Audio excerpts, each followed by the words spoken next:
கிறிஸ்து இயேசுவில் பிரியமான சகோதர சகோதரிகளே, தூய லூர்து அன்னையினுடைய அன்பு பிள்ளைகளே, உங்கள் அனைவரையும் ஆண்டவர் பெயரால் அன்போடும் பாசத்தோடும் நான் வாழ்த்துகிறேன்.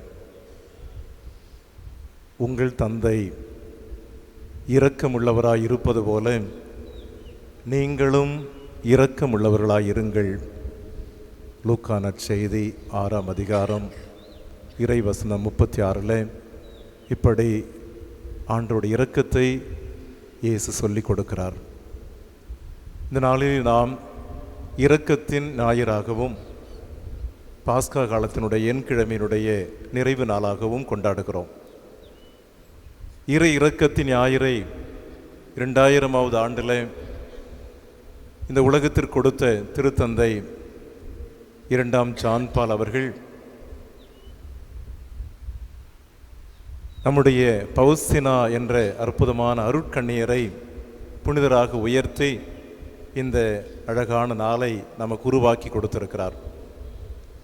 2000வது ஆண்டிலிருந்து இன்று வரை பாஸ்கா காலத்தினுடைய 2வது ஞாயிறை நாம் இரக்கத்தின் ஞாயிறாக கொண்டாடி கடவுளுடைய இரக்கத்தையும் பரிவையும் கருணையையும் மேலான பேரன்பையும் அனுபவிப்பதற்கும் பெற்றுக்கொள்வதற்கும் திருச்சபை அழகான வழிவகுத்திருக்கிறது. இந்த திருத்தந்தை அவர் அருளாளராக உயர்த்தப்பட்டது, இறந்தது கூட 2005 அவர் இறக்கின்ற பொழுது இரக்கத்தின் ஞாயிறுடைய அந்த முதல் சனிக்கிழமை இரவில் இறக்கிறார்.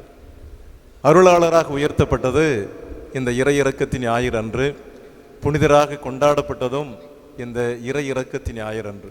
எனவே யோவான் பவுல் என்ற அழகான திருத்தந்தை இந்த இரக்கத்தை உலகம் கண்டுகொள்வதற்கும் அனுபவிப்பதற்கும் அழகான வழிமுறைகளை கொடுத்து சென்றிருக்கிறார். நம்முடைய திருத்தந்தை பிரான்சிஸ், மறைந்த திருத்தந்தை, சென்ற ஆண்டு ஈஸ்டர் திருவிழாவுக்கு அடுத்த நாள் இருந்தார். அவரும் இரக்கத்தின் ஆண்டை கொடுத்தார். ஒரு ஆண்டு முழுவதுமே இரக்கத்தை கொண்டாடுவதற்காக கொடுத்தார். கடவுள் இரக்கத்தின் முகம், கடவுளுடைய முகம் அழகான இரக்கத்தை வெளிப்படுத்துகிறது. அவருடைய செயல்பாடுகள் இரக்கத்தை வெளிப்படுத்துகிறது. எல்லாருக்கும் இரக்கம் தேவை என்பதை ஓராண்டு முழுவதும் நாம் கண்டுகொள்வதற்கு மறைந்த திருத்தந்தை பிரான்சிஸ் நமக்கு உதவி செய்தார். விடுதலை பயனுள்ளூர் 34 6ஆம் அதிகாரத்தில் மோசேவுக்கு யாவே இறைவன் தன்னை வெளிப்படுத்துவார். 32வது அதிகாரத்தில் படித்தோம்னா 32வது அதிகாரம் விடுதலை பயனுள்ள இந்த மக்கள் யாவே இறைவனுக்கு எதிராக திரும்புகிறார்கள். தங்களிடமிருந்து அணிகலன்களை எல்லாம் திரட்டி ஒரு கண்ணுக்குட்டி செய்து அதுதான் எங்களை வழி நடத்தியது, அதுதான் சோறு போட்டது, அதுதான் உடை கொடுத்தது, அதுதான் எங்களை பாதுகாத்தது என்று சொல்லி ஒரு கன்றுக்குட்டியை அவர்கள் வழிபடுகிறார்கள். பொத்தி பொத்தி வளர்த்த கடவுள், தூக்கி சுமந்த கடவுள், யாருமில்லாதவர்களாக இருந்தவர்களை எல்லாம் தன்னுடைய மகனாக மகளாக பாவித்த கடவுள் பல ஆண்டுகள் அவர்களை சுமந்து கொண்டிருக்கிறார்.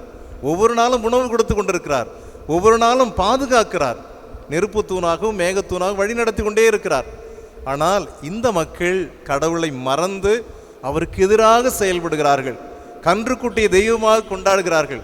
விடுதலை பயன் 32 அவருடைய சினம் மிக அதிகமாக இருக்கின்ற பொழுது மோசே சொல்வார், இவ்வளவு நாள் இவர்களை பொறுத்து கொண்டேன், எவ்வளவு எதிராக பேசினார்கள், முணுமுணுத்தார்கள், கலகம் செய்தார்கள், போரிட்டார்கள், உமக்கு எதிராக பல்வேறு வார்த்தைகளை எல்லாம் பயன்படுத்தினார்கள், ஆனால் இவர்களை பொறுத்து கொண்டு மன்னியும் என்று சொல்லி மோசே யாவே இறைவனிடம் கெஞ்சுகின்ற பொழுது யாவே இறைவன் இறங்கி வந்தார் என்று அந்த பகுதியில் கொடுக்கப்படும். இறங்கி வந்தார், வானத்தை பிளந்து கொண்டு இறங்கி வந்த கடவுள் அந்த இடத்துல சீனாய் மலை அடிவாரத்தில் இறங்கி வருகின்ற பொழுது மோசேவுக்கு தன்னை வெளிப்படுத்துகிறார். நீங்கள் யார், உங்களை பற்றி சொல்லுங்கள் என்று மோசே அவரிடம் கேட்கின்ற பொழுது சொல்வார்.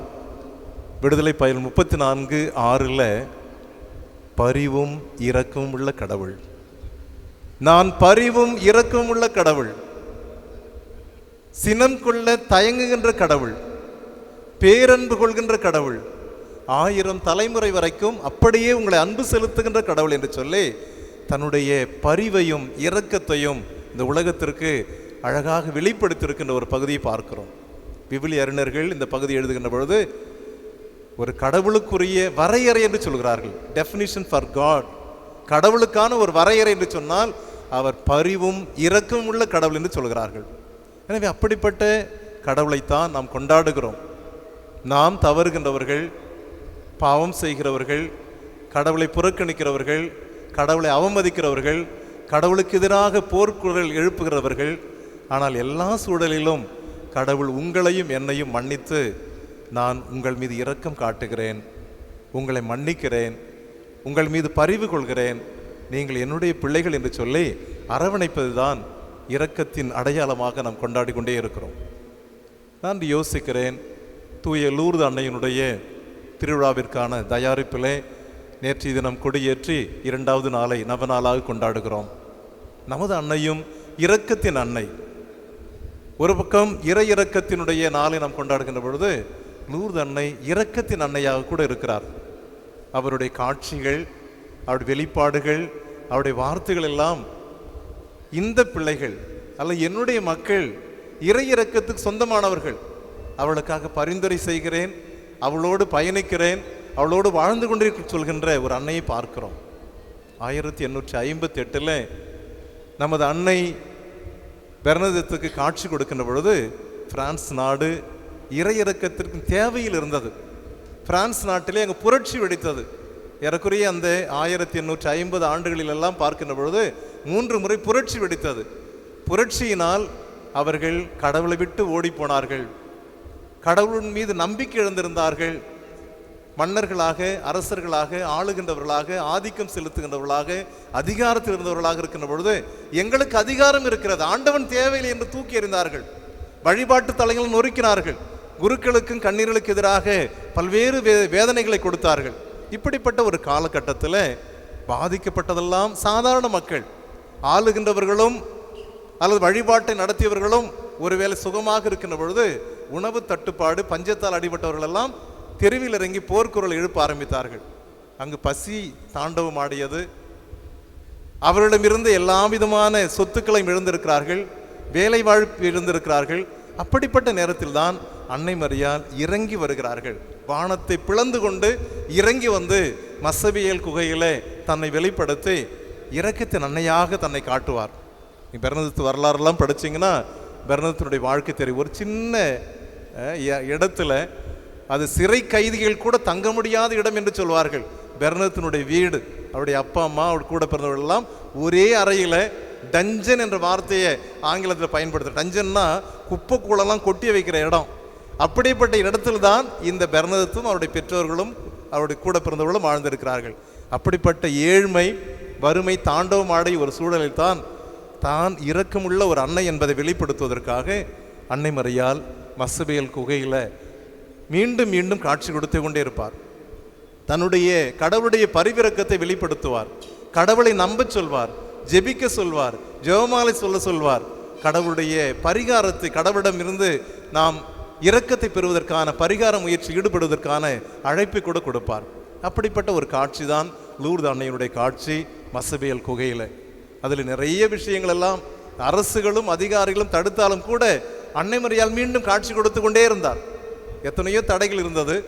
அங்கிருந்த மேயர் எல்லாம் அதிகாரம் செலுத்தி தடுப்பு விதித்தார்கள், தடை போட்டார்கள். அந்த பக்கம் போனால் அவர்கள் சிறை கைதிகளாக இழுத்து செல்வதற்கு கூட தயாரானார்கள். அப்படிப்பட்ட சூழலெல்லாம் கலைந்தெறிந்து அன்னை மரியாள் காட்சி கொடுத்து, நான் இருக்கிறேன், ஏழ்மையிலும் வறுமையிலும் வேதனையிலும் நெருக்கடியிலும் உங்களுடைய பாவ சூழல்களிலும் நான் உடனிருந்து உங்களை காப்பாற்றுவேன், வழி நடத்துவேன் என்று சொல்லித்தான் அன்னை மரியாள் காட்சி கொடுத்தார். அதே அன்னை ஒரு சில ஆண்டுகளிலேயே நமது பாண்டிச்சேரி மறைமாநிலத்தில் வருவதற்கு தயாராக இருந்தார். அதுதான் புதுமை. எங்கேயும் நடந்து பிரான்ஸ் நாட்டில் 1858 நடந்தது இது. ஆனால் ஒரு சில ஆண்டுகளிலே இங்கு பேராயர் லவ்னான் அவர்கள் இங்கு பேராயராக இருந்த பொழுது ஏறக்குறைய எல்லா இடங்களிலும் பிரெஞ்சு குருக்கள் பணி செய்தார்கள். பிரெஞ்சு குருக்கள் பணி செய்கின்ற ஒரு காலகட்டம் என்பது அங்கு புரட்சி வெடித்திருக்கிறது. எல்லா விதமான தடைகளும் தட்டுப்பாடுகளும் இருக்கிறது.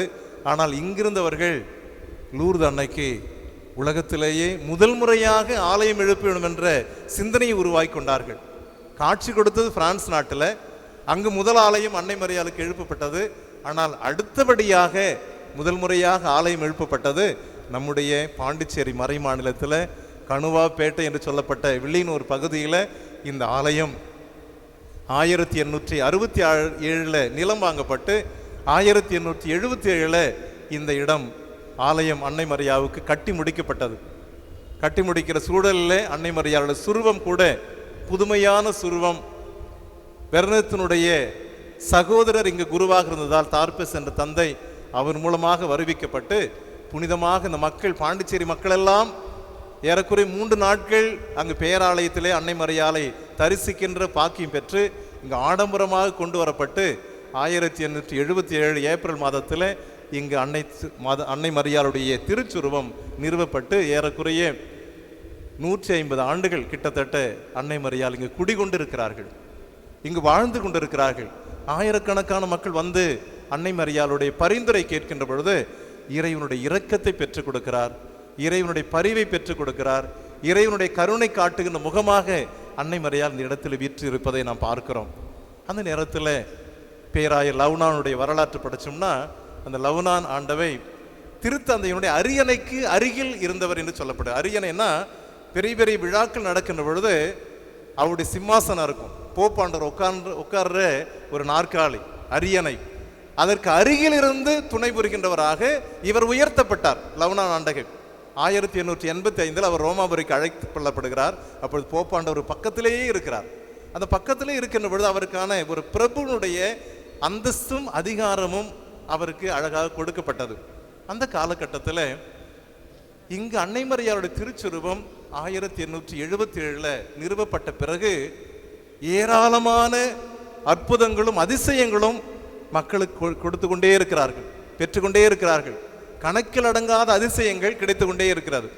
எனவே நம்முடைய பேராயர் 1885 அவர் ரோமைக்கு சென்று திருத்தந்தையோடு இருக்கின்ற பொழுது, அவருக்கு பணி செய்கின்ற பொழுது இங்கு நடக்கின்ற எல்லா விதமான காரியங்களையும் அற்புதங்களையும் புதுமைகளையும் திருத்தந்தைக்கு சொல்லி இந்த இடத்தை திருத்தலமாக உயர்த்தப்பட வேண்டும், அன்னை மரியாளுக்கு மணிமகுடம் சூட்ட வேண்டும் என்று சொல்லி அந்த கோரிக்கையை தன்னுடைய அறிக்கையாக கடிதமாக கொடுப்பார். எனவே 1886 ஆண்டு பிப்ரவரி மாதம் 21 அப்பொழுது இருந்த 13ஆம் சிங்கராயர் என்ற அற்புதமான திருத்தந்தை நம்முடைய இடத்தை திருத்தலமாக உயர்த்துகிறார். அவர் பெயரால் அன்னை மரியாளுக்கு முடிசூட்டுகின்ற உரிமையை கொடுக்கிறார். எனவே திருத்தந்தையுடைய பெயரால் 1886 மே மாதத்தில் நம்முடைய பேராயர் திரும்பி வருகிறார். 85 போறாரு. 1886 மே மாதம் திரும்புகின்ற பொழுது அவர் மே மாதம் 6 அன்னை மரியாளுக்கு திருத்தந்தையுடைய பெயரால் 13ஆம் சிங்கராயருடைய பெயரால் அன்னை மரியாளுக்கு முடிசூட்டி ஆசியா கண்டத்தில் மிகப்பெரிய ஒரு திருத்தலமாக இதை உயர்த்தியதை நாம் பார்க்கிறோம். எனவே திருத்தந்தையினுடைய அங்கீகாரமும் அவருடைய அனுமதியும் பெற்றவராக அவர் பெயரால் லவ்னான் பேராயர் அவர்கள் இப்படிப்பட்ட பணியை செய்திருக்கிறார்கள். எனவே நம்முடைய பாண்டிச்சேரி மறைமாநிலம் என்பது இப்படிப்பட்ட அழகான வரலாற்றை கொடுத்திருக்கிறது. பழம்பெருமை வாய்ந்த வரலாறு உண்டு. ஏறக்குறைய 150 ஆண்டுகளுக்கு முன்பாக. அதற்கு பிறகு தொடர்ந்து வருகின்ற பல்வேறு மாற்றங்களையும் மறுமலர்ச்சியையும் முன்னேற்றங்களையும் நம்முடைய திருத்தலத்தை பார்த்து கொண்டே இருக்கிறோம். நம்முடைய முன்னாள் பேராயர் வெண்மணி செல்வநாதர் இங்கு இருக்கின்ற பொழுது பாண்டிச்சேரி அழிந்துவிடும், முற்றிலும் அழிந்துவிடும் என்று சொன்னார்கள். வானிலை ஆராய்ச்சியாளர் சொல்லியிருக்கிறார்கள், இந்த மிக மோசமான கடும் புயல் தாக்கத்தினால் பாண்டிச்சேரி முற்றிலுமாக அழிக்கப்படும். ஒண்ணுமே ஒரு கட்டடம் கூட இருக்காது, மக்கள் இருக்க முடியாது, எல்லாருமே இப்படிப்பட்ட தாக்குதலை சந்திக்க நேரிடும் என்று வானிலை ஆராய்ச்சியாளர் எச்சரித்த பொழுது நம்முடைய முன்னாள் பேராயர் செல்வநாதர் அவர்கள் மக்களை கேட்டுக்கொண்டார். நம்மிடம் புதுமையான தாய் இருக்கிறார், வில்லியனூர் அன்னை இருக்கிறார்கள், நம் மத்தியில் அவருடைய பரிந்துரை கேட்டால் நிச்சயமாக இந்த புதுச்சேரி காப்பாற்றப்படும் என்ற எண்ணத்தில் தன்னுடைய மக்களிடம் வேண்டுகோள் விடுப்பார். மக்களும் உருக்கமாக ஜெயிப்பார்கள். பாண்டிச்சேரி தாக்க வந்த புயல் அப்படி கடந்து மற்ற இடங்களுக்கு சென்று விட்டதாக வரலாற்றில் குறிப்பிடுகிறார்கள். 1977 ஆலயம் கட்டப்பட்ட 100வது ஆண்டு. அது நம்முடைய திருத்தலம் நிறுவப்பட்ட 100வது ஆண்டு. 100வது ஆண்டில் இந்த பாண்டிச்சேரியை அவர் காப்பாற்றியதால் அங்கிருந்து ஏறக்குறைய 12 கிலோமீட்டர் தூரத்தில் நம்முடைய பேராயரோடு இறை மக்கள் இணைந்து இங்கு பாத யாத்திரையை தொடங்கியிருக்கிறார்கள். பரிகார பாத யாத்திரையை நடத்தியிருக்கிறார்கள்.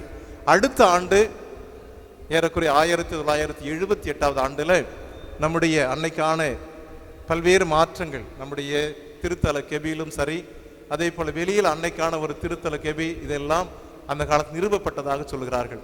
அன்புக்குரியவர்களே, நீண்ட நெடிய வரலாற்றை நாம் பார்க்கின்ற பொழுது நமது லூர்து அன்னை நம் மத்தியில் தங்கி கொண்டு கடவுளுடைய பரிவை வெளிப்படுத்துகிறார், கடவுளுடைய பேரன்பை சொல்லிக் கொடுக்கிறார், கடவுளுடைய இரக்கத்தை கொடுத்து கொண்டு இருக்கிறார். எத்தனை மக்கள் வந்தாலும் அத்தனை பேரும் என்னுடைய மக்கள் என்று சொல்லி வாரி அணைக்கின்ற ஒரு அன்னையைத்தான் நாம் இந்த நாட்களில் கொண்டாடி கொண்டிருக்கிறோம். நாம் இன்றைய இறை வழிபாட்டு வாசங்களை உற்று பார்க்கின்ற பொழுது இரக்கத்தை கடவுள் எப்படியெல்லாம் வெளிப்படுத்துகிற முதல் வாசகத்தில் திருத்துதர் பணிகள், முதல் கிறிஸ்துவருடைய வாழ்க்கை, இந்த இரக்கத்தை நாம் பெற்றிருக்கிறோம் என்று சொன்னால் அடுத்தவர்களுக்கு கொடுக்க வேண்டும். தந்தை இரக்கம் உள்ளவராய் இருப்பது போல ஒருவர் மற்றவருக்கு இரக்கம் காட்டுங்கள் என்பதுதான் இயேசு ஆண்டவர் சொல்லிக் கொடுத்த வார்த்தை. எனவே முதல் கிறிஸ்துவர்கள் அவர்கள் அப்போஸ்தலர்களுடைய திருத்துதருடைய போதனையை கேட்பதிலும், அப்பம் பிடுவதிலும், நட்புடன் உறவாடுவதிலும், அவர்கள் இறைவேண்டல் செய்வதிலும் ஒருமித்து இருந்தார்கள். அவர்கள் மத்தியில் கடவுள் இருந்தார், கடவுள் எண்ணிக்கையை பெருக்கிக் கொண்டே இருந்தார், அவர்கள் நாள்தோறும் இதை செய்து கொண்டே இருந்தார்கள் என்று அழகாக நாம் வாசிக்க கேட்டோம். அன்புக்குரியவர்களே, நம்முடைய வாழ்க்கையில் அப்பம் பிடுவதற்காக கூடி வந்திருக்கிறோம். ஒன்றாக இருக்கிறோமா? நட்போடு இருக்கிறோமா? தோழமை உணர்வோடு இருக்கிறோமா? தினமும் இறைவேண்டல் செய்கிறோமா? திருச்சபையுடைய போதனை கேட்கிறோமா? எல்லாம் யோசிக்க கடமைப்பட்டிருக்கிறோம். ஒருவேளை திருச்சபை கொடுக்கிற போதனை என்பது கடவுளுடைய போதனை, அதை நாம் கேட்கின்ற பொழுது இறை இரக்கத்தை பெற்றுக்கொள்கிறோம். குடும்பமாக இணைந்து ஜெபிக்கின்ற பொழுது, ஒவ்வொரு நாளும் இறைவேண்டல் செய்கின்ற பொழுது கடவுளுடைய இரக்கத்தையும் பரிவையும் நாம் குடும்பங்களில் அனுபவிக்க முடியும். அதே போல் நம்முடன் இருப்பதை இல்லாதவர்களிடம் பகிர்வு செய்கின்ற பொழுது இரக்கத்தினுடைய இரக்க செயல்களை அடுத்துள்ள கொடுத்து கொண்டே இருக்கிறோம். முதல் கிறிஸ்தவர்கள் அழகான ஒரு வழிமுறையை, ஒரு மாதிரியை கொடுத்து சென்றிருக்கிறார்கள். உங்களிலும் என்னிலும் அப்படிப்பட்ட செயல்கள் தொடர்கின்ற பொழுது இரக்கத்தின் மக்களாக நாம் உருவாக முடியும். அதுதான் இரண்டாவது வாசகத்தில் நம்முடைய முதல் திருத்தந்தை பேதுரு அவர்கள் ஒரு திருமுழுக்கு நடக்கின்ற பொழுது எப்படிப்பட்ட அறிவுரையெல்லாம் மக்களுக்கு கொடுக்க வேண்டுமோ அப்படிப்பட்ட ஒரு அழகான அறிவுரை கொடுத்திருக்கிறார். இறைவன் சாதாரணமானவர் அல்ல, அவர் பேர் இரக்கம் உள்ளவர். அவருடைய இரக்கத்திற்கு அளவே கிடையாது. அப்படிப்பட்ட இரக்கம் உள்ளவரைத்தான் நாம் கடவுளாக கொண்டிருக்கிறோம், தந்தையாக கொண்டிருக்கிறோம். அவருடைய இரக்கத்தில் நீங்கள் வாழ வேண்டும் என்ற செய்தியைத்தான் இரண்டாவது வாசகத்தில் பேதுரு நமக்கு கொடுத்திருக்கிறார். அதை நாம் நற்செய்தியில் பார்க்கின்ற பொழுது இரண்டு விதமான செய்திகள், இரண்டு விதமான காட்சிகள் உண்டு. முதல் காட்சியில் அங்கே திதிம் என்று சொல்லப்பட்ட தோமா அங்கு இல்லை, மற்ற 10 பேர் மட்டும்தான் இருக்கிறார்கள். 10 பேர் இருக்கின்ற ஒரு சூழ்நிலையில் ஆண்டவர் கொடுக்கிற காட்சி, உங்களுக்கு அமைதி உரித்தாகுக, ஷலோம் என்ற வார்த்தை, உங்களுக்கு அமைதி உரித்தாகுக. எதிரிழந்தவர்கள் யார்? அவர்கள் துரோகிகள், எதிரிழந்தவர்கள் ஓடி போனவர்கள். ஆண்டவர் காயப்பட்ட போது, கஷ்டப்பட்ட போது, காட்டி கொடுக்கப்பட்ட பொழுது, அது கடுமையான தண்டனைக்கு உட்பட்ட பொழுது, அவர்கள் கடுமையான வேதனை அனுபவித்த பொழுது யாருமே இல்லை. இந்த 10 பேருமே துரோகிகள், 10 திருத்தூதர்கள் என்று நாம் சொல்கிறோம். ஆனால் இவர்கள் ஓடி போனவர்கள், ஒருவர் மறுதளித்தார். இப்படிப்பட்டவர்களை சந்திக்கின்ற உயிர் தாண்டவர் தன்னுடைய பரிவையும் இரக்கத்தையும் காட்டுகிறார். அவள் செய்த துரோகத்தை சொல்லவில்லை, அவர்கள் சொன்ன மறுதளிப்பை சொல்லவில்லை, ஓடிவிட்டாள் என்று அவர்களை பழிவாங்கவில்லை. மாறாக என்ன சொல்கிறார்? அமைதி உரித்தாகுக, பரிவினுடைய கடவுள் இவர், உங்களுக்கு சமாதானம் உண்டாவதாக. இதில் எல்லாமே அடங்கி விடுதுன்னு சொல்வார்கள். அப்படிப்பட்ட சமாதானத்தை மீண்டும் மீண்டும் கொடுத்த உயிர் தாண்டவர் அவர்களுக்கான தூய ஆவியை கொடுக்கிறார். எனவே இது பெந்தகோஸ்து என்று சொல்வார்கள். யோவான் நற்செய்தியின்படி இங்கு பெந்தகோஸ்து நிகழ்வு நடக்கிறது. தூய ஆவியை ஊதி அவர்களுக்கு ஆற்றலையும் சக்தியும் கொடுக்கிறார். எனவே ஒன்றுமில்லாதவர்கள், கோழையாக இருந்தவர்கள், அவர்கள் பாவிகளாக இருந்தவர்கள், பலவீனமாக இருந்தவர்கள், அவர்களுக்கு தூய ஆவியை கொடுக்கிறார், சக்தியை கொடுக்கிறார், ஆற்றலை கொடுக்கிறார், வல்லமையை கொடுக்கிறார், துணிச்சலை கொடுக்கிறார். நீங்கள் பெற்றுக்கொள்ளுங்கள், தூய ஆவியை பெற்றுக்கொள்ளுங்கள். அதனை தொடர்ந்து தன்னுடைய மாபெரும் இரக்கத்தை காட்டுகின்ற விதத்தில் பாவ மன்னிப்பினுடைய அதிகாரத்தை கொடுக்கிறார். எவர்களுடைய பாவங்களை எல்லாம் மன்னிப்பீர்களோ அவருடைய பாவங்கள் மன்னிக்கப்படும், எவருடைய பாவங்களை மன்னியாது விடுவீர்களோ அவருடைய பாவங்கள் மன்னிக்கப்படா. எனவே இந்த ஒப்புரவு அருட்சாதனம் எங்கு ஆரம்பித்தது? ஆண்டவருடைய கரத்திலிருந்து ஆரம்பித்தது. அவர் கொடுத்திருக்கிறார், உங்களுக்கு அதிகாரத்தை கொடுத்திருக்க. என் பெயரால் நீங்கள் இரக்கத்தை கொடுங்கள், என் பெயரால் பாவங்களை மன்னியுங்கள், என் பெயரால் மக்களுக்கு கருணையை வெளிப்படுத்துங்கள் என்று சொல்லி இப்படிப்பட்ட அதிகாரத்தையும் ஆற்றலையும் இந்த துரோகிகளாக மாறிப்போன திருத்தூதர்கள் கொடுத்து அவர்களை மன்னிக்கின்ற கடவுள், ஏற்றுக்கொள்கின்ற கடவுள், தன்னுடைய மகன்களாக அல்லது சகோதரர்களாக பாவிக்கின்ற கடவுளை நாம் இந்த முதல் பகுதியிலே பார்க்கிறோம். இரண்டாவது பகுதியில் 8 நாட்களுக்கு பிறகு திதிம் என்ற தோமையார் வருவார். திதிம் என்று சொன்னார் இரட்டையர் என்று சொல்வார்கள். அப்படிப்பட்டவர் வருகின்ற பொழுது, நீங்களெல்லாம் பார்த்து விட்டீர்கள், நீங்களாம் உயிர்த்த ஆண்டவருடைய அனுபவத்தை பெற்றிருக்கிறீர்கள், உயிர்த்த ஆண்டவருடைய அமைதியை பெற்றிருக்கிறீர்கள், நான் பெற வேண்டும் என்று சொன்னால் அவருடைய விழாவில் என்னுடைய கையை விட வேண்டும், தழும்புகளில் விரலை விட்டு பார்க்க வேண்டும் என்பது இவருக்கு இருந்த ஆர்வம் என்று சொல்கிறார்கள், ஆசை என்று சொல்கிறார்கள், அதிகபட்சிய பற்றி என்று சொல்கிறார்கள், அதிகப்படியான எதிர்பார்ப்பு என்று சொல்கிறார்கள். எல்லாருமே அனுபவிக்கிறீர்கள், எனக்கும் கிடைக்க வேண்டும் என்ற அதிகப்படியான ஆர்வத்தினாலும் பற்றினாலும் தோமையார் இப்படிப்பட்ட அழகான செய்தியை கொடுப்பார். ஆண்டவர் மீண்டுமாக 8 நாட்களுக்கு பிறகு காட்சி கொடுக்கின்ற பொழுது தழும்புகளை காட்டுகின்ற கடவுள். அவருடைய தழும்புகள் இரக்கத்தினுடைய அடையாளம். இதோ என்னுடைய தழும்புகள், உங்களுக்காக பாடுகளை ஏற்றிருக்கிறேன், உங்களுக்காக சிலுவை மரணத்தை ஏற்றிருக்கிறேன், உங்களுக்காக வேதனை அனுபவித்திருக்கிறேன், என்னுடைய தழும்புகளை பாருங்கள், இதுதான் இரக்கத்தின் அடையாளம் என்று சொல்லி உயிர்த்த ஆண்டவர் சொல்லிக் கொடுப்பார். எசாயா புத்தகம் 54:5 சொல்லுகின்ற பொழுது, அவர் தம் தழும்புகளால் நாம் குணமடைந்துள்ளோம் என்று சொல்வார். எசாயா முன் குறித்து வைத்தார், முன் அறிவித்திருந்தார், இறைவாக்காக சொன்னார், அவருடைய தழும்புகள் தான் உங்களுக்கு இரக்கத்தை கொடுக்கும், அவருடைய தழும்புகள் தான் உங்களுக்கு குணமளிக்கும், அவருடைய தழும்புகள் தான் உங்களுடைய நோய்களிலிருந்து உங்களுக்கு விடுதலை கொடுக்கும் என்று சொல்லி எசாயா முன் குறித்து வைத்தது. இது ஆண்டு சொல்லி, என்னுடைய தழும்புகளை பாருங்கள், இந்த தழும்புகள் உங்களுக்கு குணமளிக்கும், இந்த தழும்புகள் உங்களுக்கு காயங்களை ஆற்றும், இந்த தழும்புகள் என்னுடைய பரிவிரக்கத்தை உங்களுக்கு நிறைவாக கொடுக்கும் என்று சொல்லி அந்த திருத்தூதர்களுக்கு தழும்புகளை காட்டிய கடவுளை நாம் பார்க்கிறோம்.